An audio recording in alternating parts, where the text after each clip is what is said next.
Hold on. I want to make sure I do this right. I want to make sure I do this right. Ah, there you go.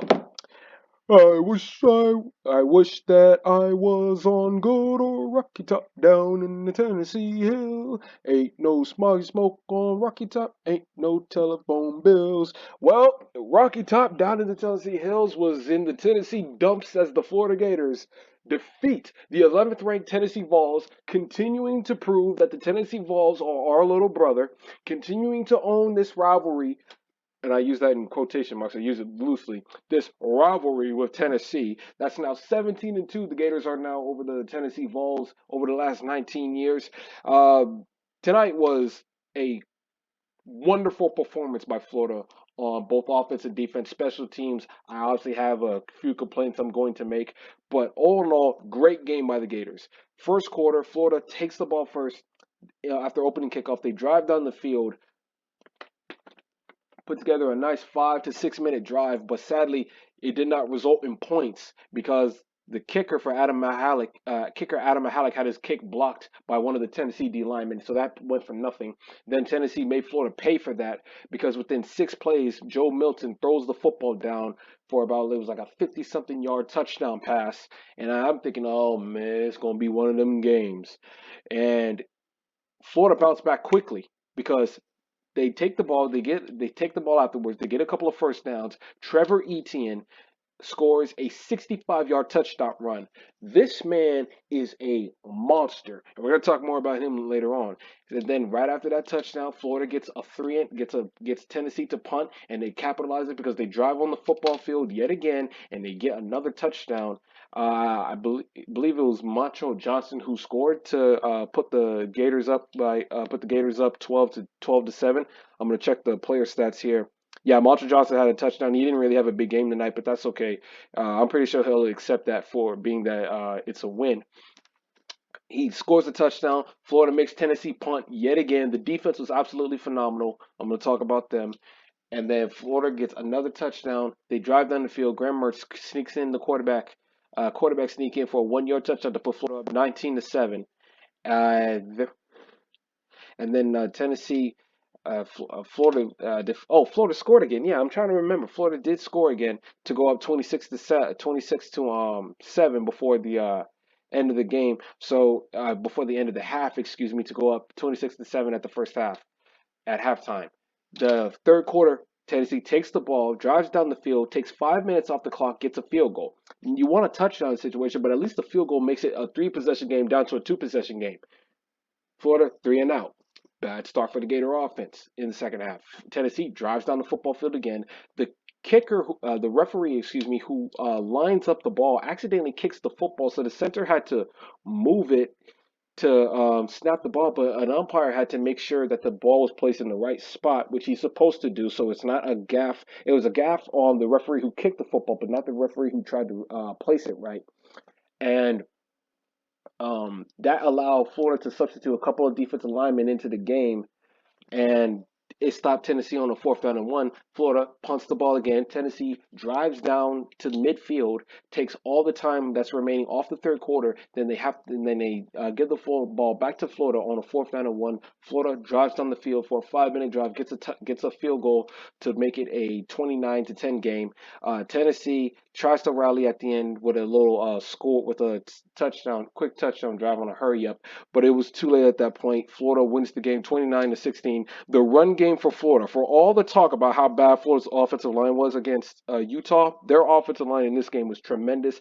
Graham Mertz, for the most part, had good protection. Trevor Etienne had the big game that he had. He was the player of the game on either side of the ball for me. 23 carries, 172 yards, 7.5 yards to carry, a touchdown. It was just a wonderful performance by Florida in this game. So if I sound a little distracted, I'm watching Colorado versus Colorado State, and Shiloh Sanders, Deion Sanders' son, who's playing safety for the Buffaloes, just scored a pick six, and it looks like it's going to be an unsportsmanlike penalty on a Colorado State player.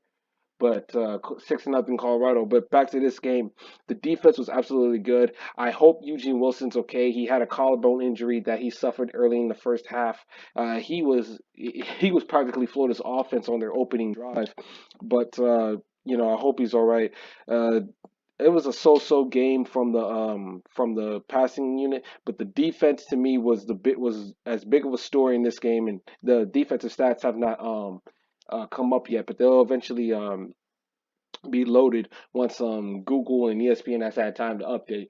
But it was a good performance. The pass rush was good. The run defense, Tennessee was coming in boasting a very good run game after the way they performed against Virginia. They had like 200 yards on the ground against Virginia. They had some moments where they had some good runs, but for the most part, Florida gobbled them up. Jalen Wright, just underneath 4 yards of carry, 16 carries for 63 yards. Jabari Small, 7 carries for 35 yards. Joe Milton was not able to use his legs to hurt Florida defensively. You see right here, he had some missed throws, some overthrows, and missed some receivers and some underthrows as well. And I think the pressure of the Florida defense, the way they were pressuring him, putting pressure on him, blitzing him, and getting and winning with their pass rush, kind of affected him on some of those throws. Florida efficient on third down, 7 out of 14. Total plays, 69 to 63 for Florida. But the time of possession right here is what came back to bite Tennessee, not only in the first half because their defense was on the field so much, so they kind of almost got worn down towards the end to where they couldn't stop the run anymore, but also Tennessee because they were driving down the field, but they weren't getting points out of it. So it's like the clock, they were getting 3, 4, 5 and a half minute drives, but they weren't getting any points out of it. So it came back to bite them in the butt. And it, this was a big win for Billy Napier in the Florida team. If there was a head coach that needed a victory like this, it was Billy Napier. For all the criticism that he's gotten, and in a lot of cases, it was deservedly so.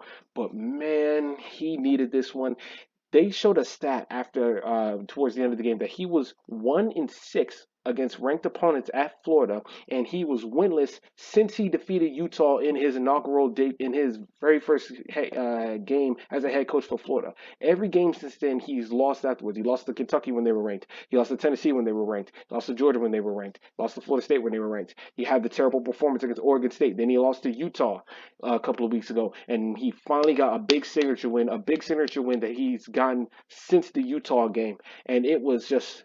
Man, I'm happy for him. I'm happy for Graham Mertz. I'm happy for the offensive line. They played their butts off tonight in this game, in my opinion. I'm happy for the defense. I am officially bought in on Austin Armstrong as the defense coordinator. I was the last couple of weeks because it was going up against Utah backup quarterbacks in the FCS score, but I am sold on this defense now. I am sold. They know how to get off the field on third down. He knows how to use his players appropriately, unlike Todd Grantham's sorry ass. He put Princely Umanmielen as an edge rusher. That's worked out. Tyreek Sapp was a monster in this game. Some of the freshman D linemen got played their butts off in this game. Cam Jackson, I thought, had a good game. He was disrupting plays.